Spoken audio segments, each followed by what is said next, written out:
আসসালামু আলাইকুম গাইস, কেমন আছেন আপনারা? আশা করি সকলেই তো ভালো আছেন।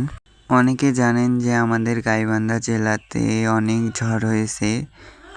হয়তো আমার আগের ভিডিওতে আপনারা দেখেছিলেন যে আমি একটা টিয়া পাখির জন্য কলস টেঙে দিয়েছিলাম আমাদের এই বটের গাছের এখানে।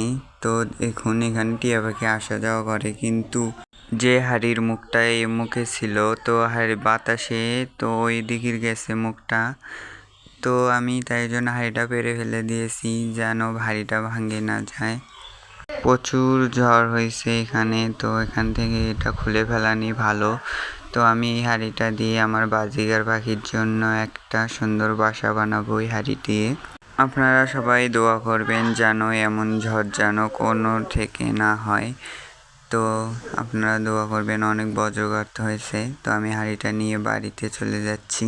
আমাদের এখানে যখন নতুন অতিথি আসবে বাজিগার পাখি, তখন আপনাদের দেখাবো কিভাবে আমি সেট করে দেই এই বাসাটা আমার বাজিগার পাখির জন্য। আপনারা দোয়া করবেন যেন আমি তাড়াতাড়ি বাজিগার পাখিগুলো আনতে পারি।